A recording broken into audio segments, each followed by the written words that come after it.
Capítulo 7 Lição 6. Trabalhe para aprender, não trabalhe pelo dinheiro. Em 1995, concedi uma entrevista a um jornal de Singapura.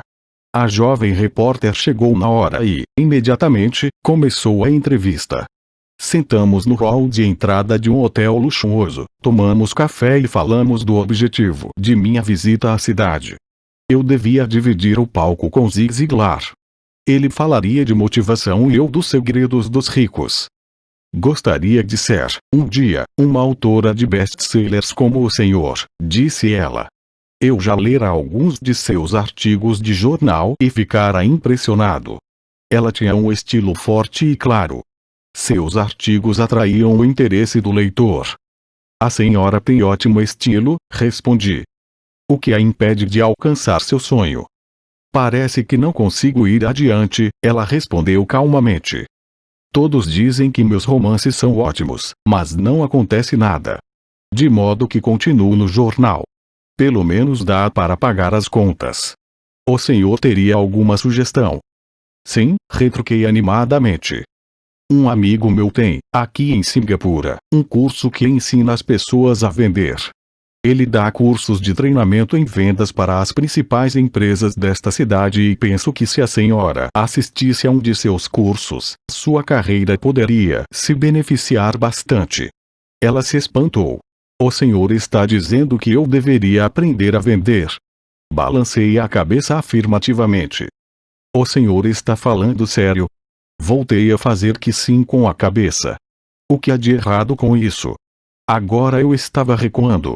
Ela se ofenderá com o que eu disse. Preferiria não ter dito nada. Em minha tentativa de ser útil, comecei a defender minha sugestão. Tenho um mestrado em literatura inglesa. Por que frequentaria um curso de vendas? Sou uma profissional. Fui para a universidade para não ser vendedora. Odeio vendedores. Eles só pensam em dinheiro. Diga-me, para que vou estudar vendas? Ela começou a arrumar suas coisas. A entrevista tinha acabado. Na mesa em frente ao sofá estava um exemplar de um best-seller que eu publicara. Peguei o livro e algumas notas que ela fizera no bloco. Está vendo isto? Disse eu apontando para suas anotações. Ela olhou para o bloco. O quê? Ela disse confusa. Novamente, apontei para suas anotações. No bloco ela escrevera Robert Kiyosaki, autor de best-sellers. Aqui fala autor de best-sellers, não diz melhor escritor. Seus olhos se arregalaram imediatamente. Sou um péssimo escritor. Você é uma grande escritora. Eu frequentei cursos de vendas. Você tem um mestrado. Junte as duas coisas e você terá uma autora de best-sellers e uma boa escritora. Seu olhar estava enfurecido. Nunca me rebaixarei tanto quanto chegar a aprender como vender. Pessoas como o senhor não têm nada que ficar escrevendo. Fui treinada profissionalmente para escrever e o senhor para vender. Não é justo. Guardou o resto de suas notas e disparou pelas amplas portas de vidro para a úmida manhã de Singapura. Pelo menos, na manhã seguinte, sua reportagem era equilibrada e favorável. O mundo está cheio de gente inteligente, talentosa, instruída e qualificada. Encontramos com elas todos os dias. Estão todas em volta de nós. Alguns dias atrás, meu carro estava com problemas. Entrei numa oficina e o jovem mecânico o consertou em alguns minutos. Ele sabia o que estava errado apenas pelo barulho do motor. Fiquei impressionado. A triste verdade é que um grande talento não é suficiente. Sempre fico chocado ao perceber o pouco que ganham as pessoas talentosas. Ouvi outro dia que menos de 5% dos americanos ganham mais de $100 mil ao ano. Já encontrei gente muito instruída, brilhante, que ganha menos de $20 mil ao ano. Um consultor comercial especializado na área médica me dizia que muitos médicos, dentistas e quiropráticos têm dificuldades financeiras. Até então eu pensava que, quando eles se formassem, os dólares choveriam. Foi esse consultor que me disse: Eles estão uma habilidade atrás da grande riqueza. O que isso quer dizer é que muitas pessoas precisam apenas aprender e dominar uma habilidade a mais e sua renda aumentará exponencialmente. Já mencionei que a inteligência financeira é uma sinergia entre contabilidade, investimento, marketing e direito. Combine essas 4 habilidades técnicas e ganhar dinheiro. Com dinheiro, será mais fácil. Quando se fala de dinheiro, a única habilidade que a maioria das pessoas conhece é trabalhar mais. O exemplo clássico de sinergia de habilidades era essa jovem jornalista. Se ela aprendesse ativamente as habilidades de vendas e marketing, sua renda poderia aumentar de forma espetacular. Se eu fosse ela, faria alguns cursos de redação publicitária além de vendas. Então, em vez de trabalhar no jornal, eu procuraria um emprego em uma agência de publicidade. Mesmo se seu salário se reduzisse, ela aprenderia a comunicar-se sinteticamente como se faz com tanto sucesso na publicidade. Ela também aprenderia relações públicas, uma habilidade importante. Aprenderia como obter milhões em publicidade gratuita. Então, à noite e nos fins de semana ela poderia escrever seu grande romance. E, quando este tivesse terminado, ela estaria mais apta a vender seu livro. E, assim, em pouco tempo, ela poderia ser autora de best-sellers. Quando publiquei meu primeiro livro, If You Want to Be Rich and Happy, Don't Go to School. Se você quer ser rico e feliz, não vá para a escola. Um editor sugeriu que eu mudasse o título para a economia da educação. Falei que com um título como este eu só conseguiria vender 2 exemplares. Um para minha família, o outro para meu melhor amigo. O problema é que eles esperariam ganhá-lo.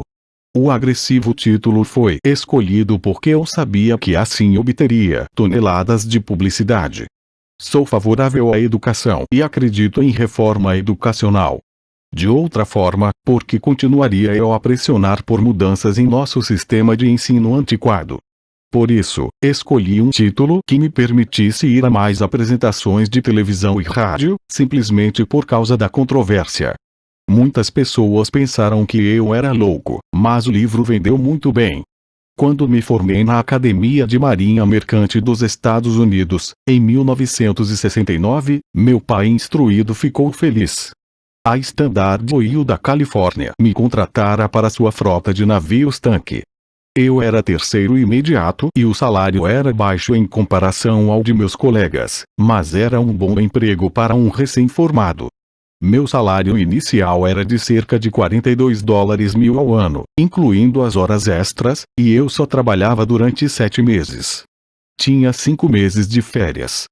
Se eu quisesse poderia ter ido para o Vietnã com uma empresa de navegação subsidiária e teria com facilidade dobrado meu salário em vez de descansar nas férias. Tinha uma grande carreira à minha frente, contudo me demiti 6 meses depois e fui para a Marinha dos Estados Unidos para aprender a voar. Meu pai instruído ficou arrasado. Pai rico me deu parabéns. Na escola e no local de trabalho estava na moda a especialização. Isto é, para ganhar mais ou obter uma promoção era necessário especializar-se em algo como ortopedia ou pediatria. O mesmo se aplica a contadores, arquitetos, advogados, pilotos e outros. Meu pai instruído acreditava no mesmo dogma e ficou empolgado quando finalmente obteve um doutorado. Ele muitas vezes admitia que as escolas recompensam pessoas que estudam mais e mais a respeito de menos e menos. Pai rico me incentivava a fazer exatamente o oposto. Você precisa saber um pouco sobre várias coisas era sua sugestão. É por isso que durante anos trabalhei em diferentes áreas de suas empresas. Por um tempo, trabalhei no departamento de contabilidade. Embora eu provavelmente nunca chegasse a ser um contador, ele queria que eu aprendesse por osmose. Pai rico sabia que eu pegaria o jargão e o sentimento daquilo que é importante e do que não é importante. Também trabalhei como ajudante de garçom e como operário na construção, bem como em vendas, reservas e marketing. Ele estava preparando-me que eu. Ele insistia em que nos sentássemos para assistir a seus encontros com diretores de banco, advogados, contadores e corretores. Queria que conhecêssemos um pouco sobre cada aspecto de seu império. Quando abandonei meu emprego bem pago na Standard Oil, meu pai instruído teve uma conversa séria comigo. Ele estava perturbado. Ele não podia entender minha decisão de largar uma carreira que oferecia salário alto, grandes benefícios, muito tempo de folga e oportunidades de promoção. Quando me perguntou certa noite por que você se demitiu, eu não consegui, por mais que tentasse, explicar para ele. Minha lógica não se encaixava com a lógica dele. O grande problema é que minha lógica era a lógica de meu pai rico. A segurança no emprego era tudo para meu pai instruído. Aprender era tudo para meu pai rico. Meu pai instruído pensou que eu tivesse ido para o curso para aprender a ser um comandante de navio. Pai rico sabia que eu estava lá para estudar comércio internacional. Enquanto estudava fiz transporte de cargas, naveguei em grandes cargueiros, em navios de passageiros pelo Extremo Oriente e pelo Pacífico Sul. Pai rico me incentivava a navegar pelo Pacífico em lugar de ir para a Europa porque sabia que as nações emergentes estavam na Ásia e não no velho continente. A maioria de meus colegas de turma, incluindo Mick, ainda participava de festas nas suas fraternidades. 20 e eu já estudava comércio, gente, estilos de negócio e culturas no Japão, Taiwan, Tailândia, Singapura, Hong Kong, Vietnã, Coreia, Tahiti, Samoa e Filipinas. Eu também frequentava festas, mas não em fraternidades. Cresci rapidamente. Meu pai instruído não conseguia entender por que eu me demitira do emprego e entrara para a Marinha dos Estados Unidos. Disse-lhe que queria aprender a voar, mas realmente queria aprender a comandar tropas. Pai rico me explicara que a parte mais difícil da condução de uma empresa é a gestão de pessoas. Ele passara 3 anos no exército. Meu pai instruído tinha sido isento do serviço militar. Pai rico me falou do valor de aprender a liderar pessoas em situações difíceis. Liderança é o que você precisa aprender agora, dizia. Se você não for um bom líder, receberá um tiro pelas costas, como ocorre nos negócios. Ao voltar do Vietnã, em 1973, me desliguei embora adorasse voar. Consegui um emprego na Xerox Corp. Fui para lá por uma razão, e esta não estava nos benefícios. Eu era bastante tímido e a ideia de vender me parecia a coisa mais apavorante do mundo. A Xerox tem um dos melhores programas de treinamento em vendas dos Estados Unidos. Pai rico ficou muito orgulhoso de mim. Meu pai instruído ficou envergonhado. Sendo um intelectual, considerava que os vendedores estavam abaixo dele. Trabalhei na Xerox durante 4 anos, até que superei o medo de bater às portas e ser rejeitado. Ao alcançar, permanentemente, um lugar entre os 5 maiores vendedores, me demiti e fui em frente, deixando atrás de mim outra grande carreira em uma ótima empresa. Em 1977 formei minha primeira empresa. Pai rico preparara a Mick e eu para assumirmos empresas. De modo que agora eu precisava formá-las e pô-las a funcionar. Meu primeiro produto, uma carteira de nylon e velcro, era fabricado no Extremo Oriente e remetido a um armazém em Nova York, perto da escola que eu frequentara. Minha educação formal estava completa e era tempo de testar minhas asas. Se eu fracassasse, estaria falido. Pai rico achava que era melhor quebrar antes dos 30. Você ainda tem tempo de se recuperar, era seu conselho. Na véspera de meu 30º aniversário, a primeira remessa saiu da Coreia para Nova York. Hoje, ainda faço negócios internacionais. E conforme me incentivou o pai rico, procuro os países emergentes. Minha empresa de investimentos opera na América do Sul, Ásia, Noruega e Rússia. Há um velho dito segundo o qual o emprego é a sigla de quase quebrado. 21 e, infelizmente, eu diria que isso se aplica a milhões de pessoas. Como a escola não acha que inteligência financeira seja inteligência, a maioria dos trabalhadores vive dentro de suas posses. Trabalhavam e pagam as contas.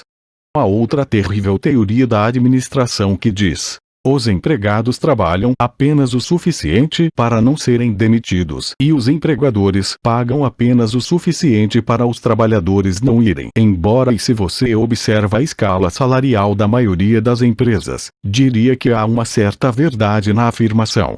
O resultado líquido é que, em geral, os trabalhadores não progridem. Eles fazem o que foram ensinados a fazer. Conseguir um emprego seguro. A maioria dos empregados se concentra em salários e benefícios que os remuneram a curto prazo, mas que são frequentemente desastrosos a longo prazo. Já eu recomendo aos jovens que procurem emprego pelas oportunidades de aprendizado, mais do que pelo que possam receber. É preciso ver que habilidades se deseja adquirir antes de escolher uma profissão específica e antes de cair na corrida dos ratos. Uma vez aprisionadas no processo permanente de pagamento de contas, as pessoas se tornam como os pequenos hamsters que se movimentam em suas gaiolas. Suas pequenas pernas peludas correm agitadas, a roda gira furiosamente, mas dia vai, dia vem, elas ainda estão na mesma gaiola. Grande emprego. No filme Jerry Maguire, com Tom Cruise, há grandes bordões. Talvez o mais memorável seja "Mostre-me o dinheiro". Mas há outra frase que me parece mais verdadeira. Aparece na cena em que Tom Cruise está saindo da empresa. Ele acaba de ser demitido e pergunta para toda a empresa: "Quem quer me acompanhar?" E todos permanecem silenciosos e petrificados.